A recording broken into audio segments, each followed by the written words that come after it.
큰 교회를 보면 주변의 여느 빌딩에 뒤처지지 않을 만큼 건물의 큰 규모와 교인 수를 자랑합니다. 그리고 교회 건물에는 예배당만 있는 것이 아니라 온갖 편의시설과 문화시설이 자리 잡고 있습니다.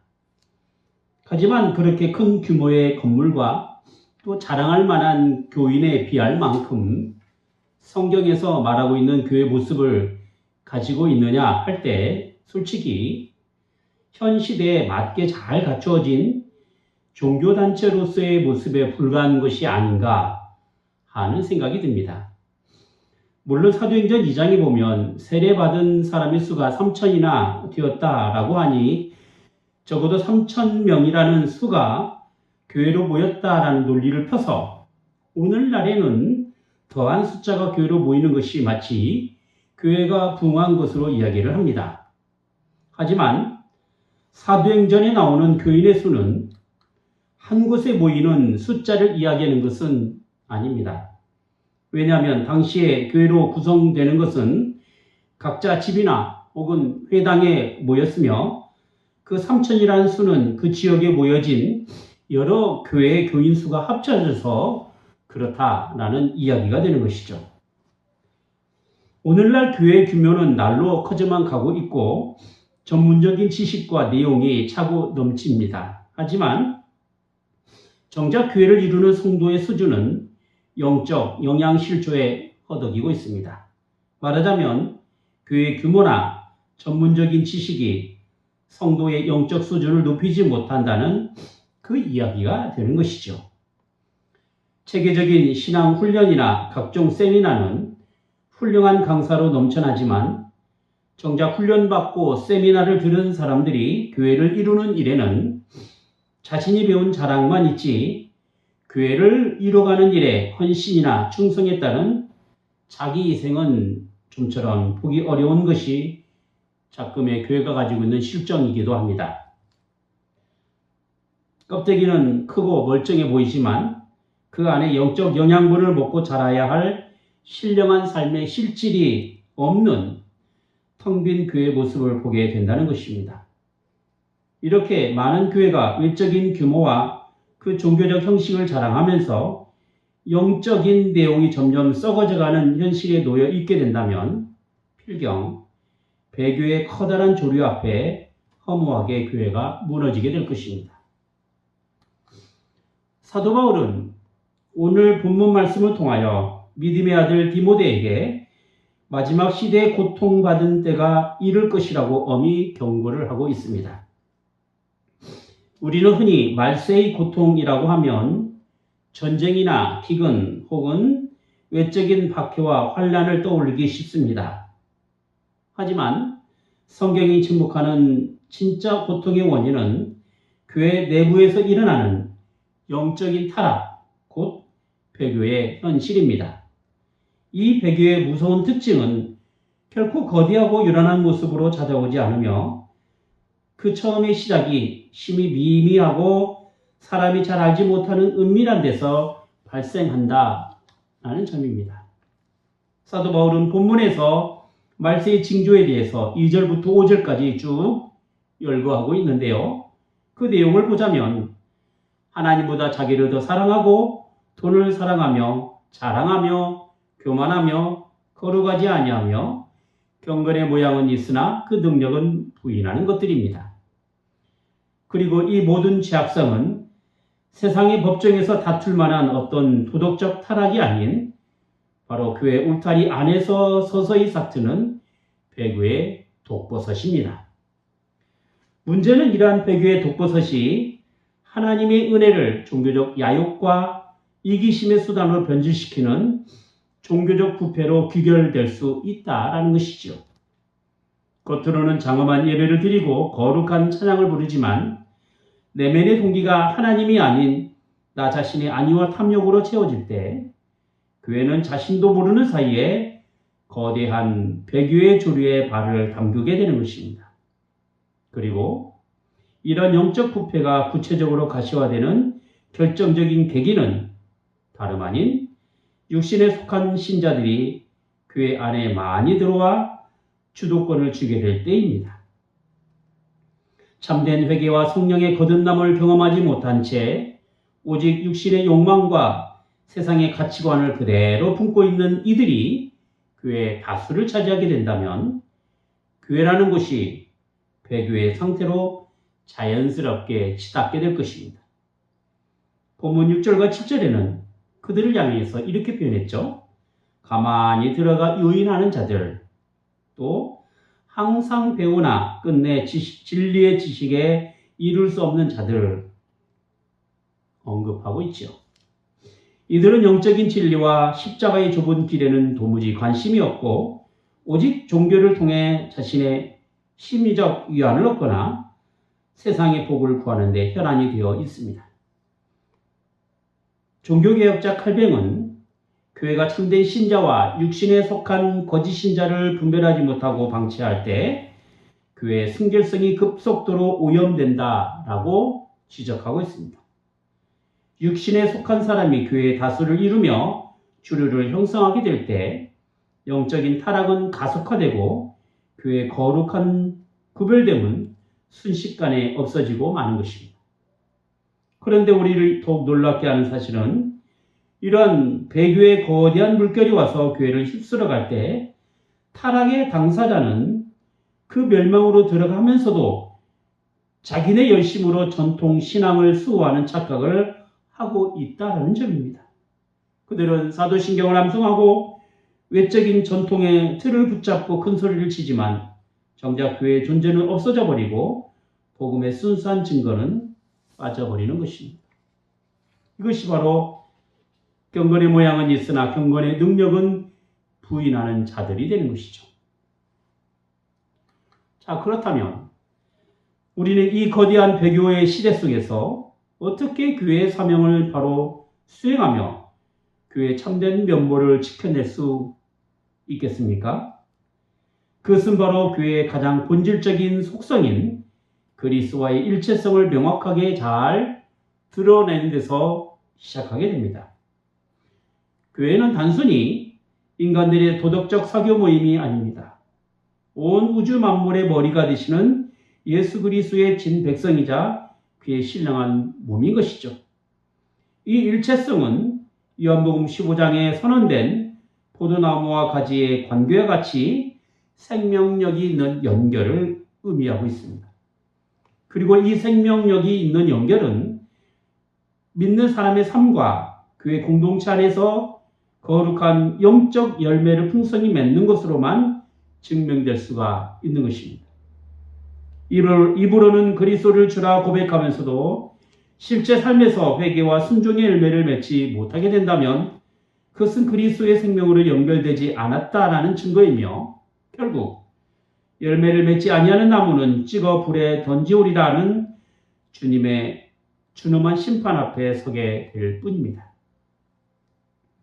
한 걸음 더 나아가 교회의 중요한 속성 중 하나인 거룩함은 세상으로부터의 철저한 구별됨을 본질로 하며 이는 신자 개개인이 하나님 앞에 자기를 온전히 구별하여 바치는 철저한 헌상의 삶을 통하여 드러나게 된다는 것입니다. 사도 바울은 로마서 12장 1절에서 너희 몸을 하나님이 기뻐하시는 거룩한 산 제사로 드리라 라고 권면하고 있습니다.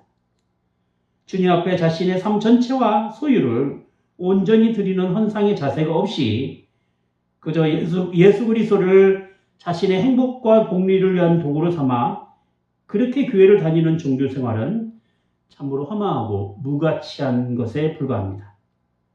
이것은 기독교의 이름만 빌렸을 뿐 실상은 개인의 안위와 복락만을 추구하는 이교도적 사상을 교회 내부로 밀고 들어온 저질된 종교 행위에 지나지가 않습니다.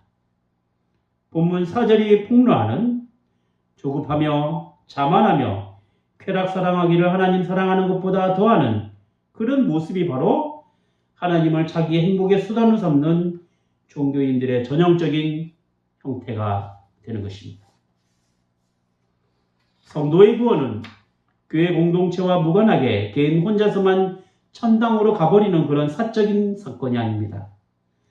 하나님께서 우리를 불러내신 궁극적인 목적은 우리를 그리스도의 보혈로 사신 교회의 한 지체로서 존재하게 하기 위함인 것입니다. 그리스도의 생명과 연결되었다는 그 구원의 증거는 필연적으로 교회의 거룩한 지체로 존재할 때 나타나며, 교회를 떠나서 홀로 떨어져 존재하는 구원이란 성경 어디에도 존재하지가 않습니다. 교회야말로 개인을 영적으로 낳고 양육하는 신령한 구원의 기관인 셈이죠. 비록 지체들이 행하는 그 봉사와 은사의 성격에 따라 영적 지각과 지혜의 차이가 있을지라도, 교회는 결코 사람의 외모나 세상의 조건을 취하지 않고 오직 하나님께서 베푸시는 그 은혜를 바라보는 거룩한 자리에 서 있어야 하는 것입니다.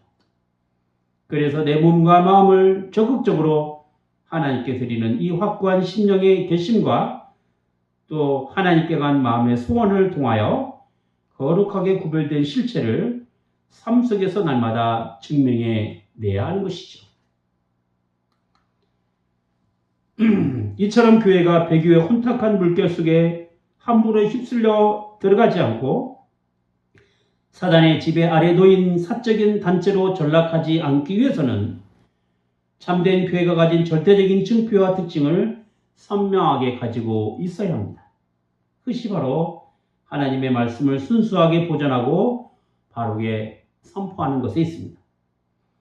하나님의 말씀은 교회가 생명력을 얻게 되며 교회의 사명을 규정할 수 있는 유일한 토대가 됩니다. 그뿐만 아니라 하나님의 말씀은 교회가 세상으로부터 변질되고 어그러지는 여러 잘못된 사상으로부터 신앙의 순결함을 지킬 수 있는 최고의 보루가 됩니다. 교회가 하나님의 말씀인 성경을 신앙과 생활의 유일한 표준으로 확고히 믿고 인간의 사상이나 세상의 철학을 섞이지 않은 채 오직 기록된 하나님의 도리만을 가르치고 선포할 때만 비로소 교회는 음부의 권세가 흔들 수 없는 참된 교회의 성격을 확고하게 확립해 나갈 수가 있는 것입니다. 교회가 교회로서 보일 수 있는 표지를 성례의 순수한 집행과 건징의 신실한 시행으로 함께 언급하지만 이 역시 오직 하나님의 말씀에 따른 정당한 선포가 없이는 아무런 의미가 없는 것입니다. 하나님의 말씀이 교회에서 시행되는 그 성례와 그 건징에 긴밀하게 본질적으로 연결되어 있을 때만 비로소 그 고유한 영적 의미를 지니게 되는 것입니다. 만약 성례를 행하면서 선포되는 말씀과 복음의 약속이 나타나지 않게 된다면 세례와 성찬의 거룩한 의식은 그저 이방인들이 모여 음식을 나눠 먹거나 몸을 씻는 외적인 예식과 하등의 차이가 없게 되는 것입니다. 교회의 순결성을 유지하기 위한 건징 또한 마찬가지입니다.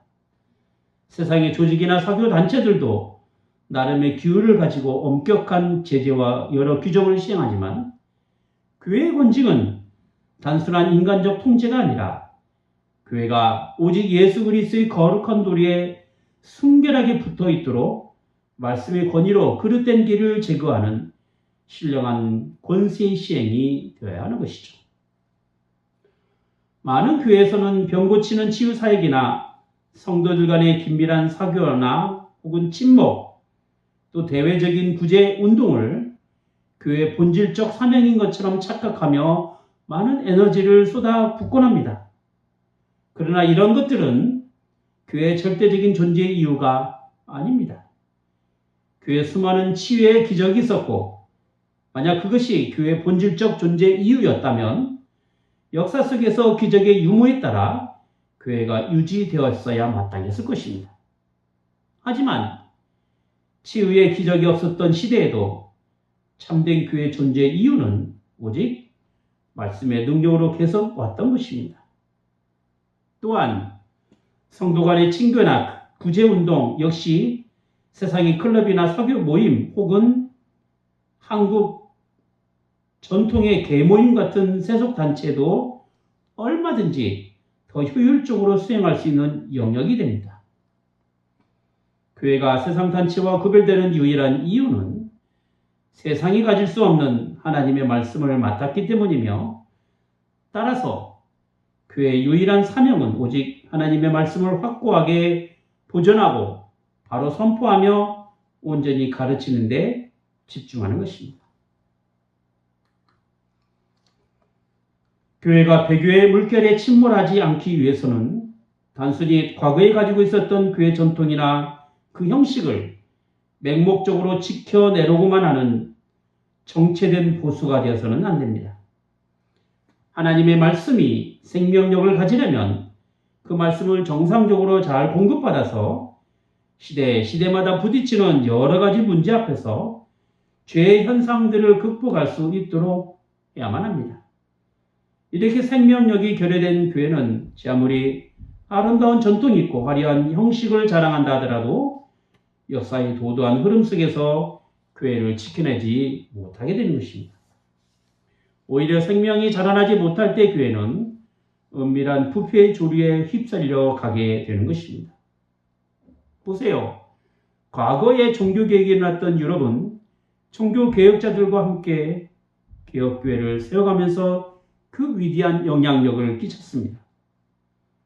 하지만 지금의 유럽은 그토록 뜨거웠던 종교개혁의 열정이 멈춰져 있을 뿐만 아니라 하나님의 말씀을 왜곡하는 현대 신학자들과 목회자들에 의하여 말씀의 강단이 무너지고 그저 건물만 남게 된 것입니다.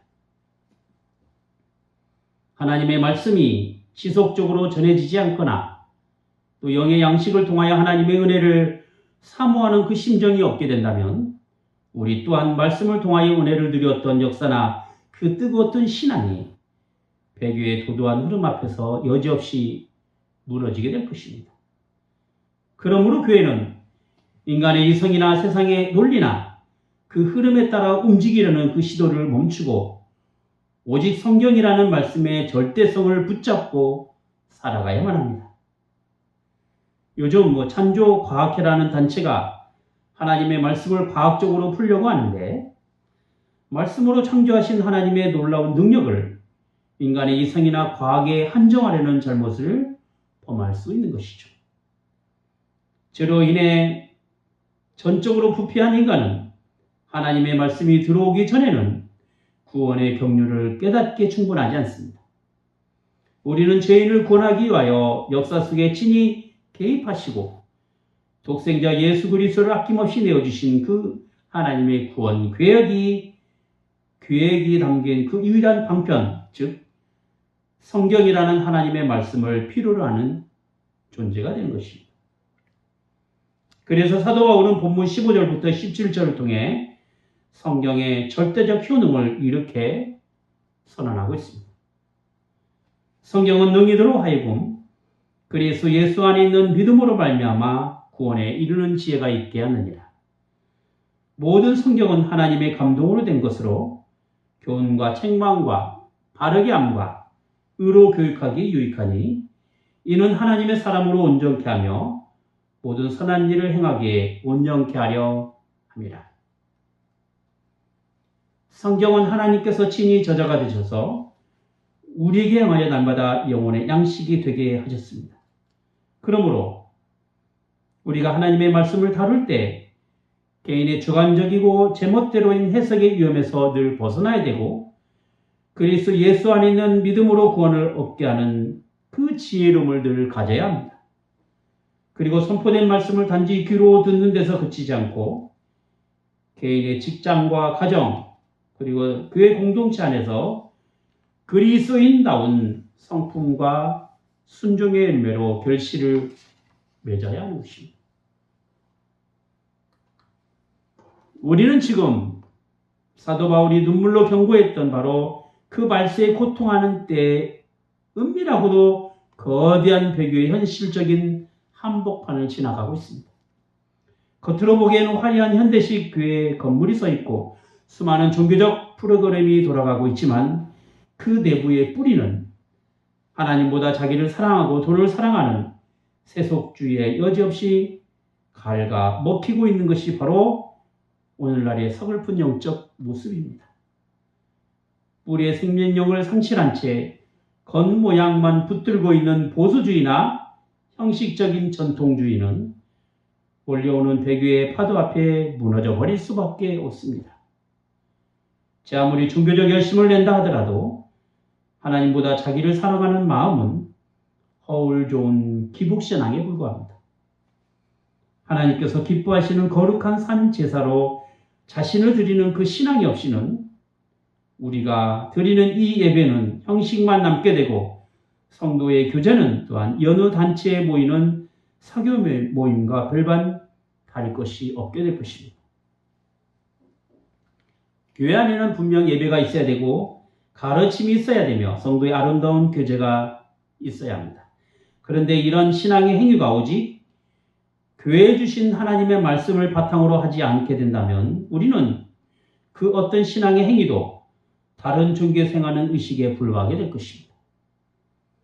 진리의 기둥과 토로 세워지는 교회는 하나님의 말씀이 순수하게 보존되고 전파될 수 있도록 해야 합니다. 그렇지 않으면 6절과 7절에 있는 것처럼 여러 가지 욕심에 끌림받아 항상 배우나 근데 진리의 지식에 이를 수 없게 되는 것입니다. 진리에 이르지 못한 사람들은 마음이 부패한 사람이요 믿음으로 볼 때 버림받은 사람입니다. 결국 그들은 진리를 대적하는 사람이요 어리석은 사람이 되는 것입니다. 물론 말씀의 교훈대로 살아가는 삶이 쉽지만은 않습니다. 고난과 박해는 신앙인에게 있어서 필연적입니다. 12절 말씀대로 무릇 그리스도 예수 안에서 경건하게 살고자 하는 자는 박해를 받으리라 했기 때문입니다. 하지만 예수 안에 살고자 하는 그 경건이 우리를 배교의 구렁텅이에서 건져냅니다. 경건의 모양이 아닌 경건의 능력을 경험하는 삶이 바로 이 시대의 교회가 가져야 될 분명한 사명이 된 것이죠. 기도하겠습니다.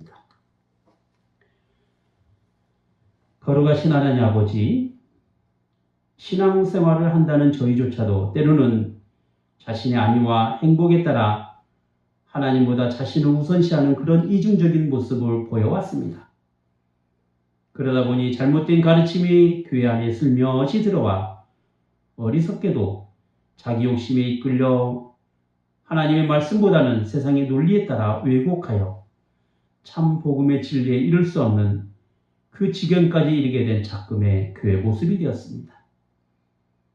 교회의 겉모습은 점점 그럴싸하게 보이고 있지만 실질은 능력이 없는 껍데기만 가지고 있는 종교단체의 모습으로 전락하고 있는지 찬찬히 저희 자신을 먼저 돌아보게 하시고 진리의 기둥과 토로 세워가야 할 그 교회가 하나님의 말씀을 버리지 않도록 늘 말씀이 보존되고 선포되고 그 가르치는 바에 따라 구원의 복된 기관에 서 있는 그런 교회가 되게 하여 주시옵소서.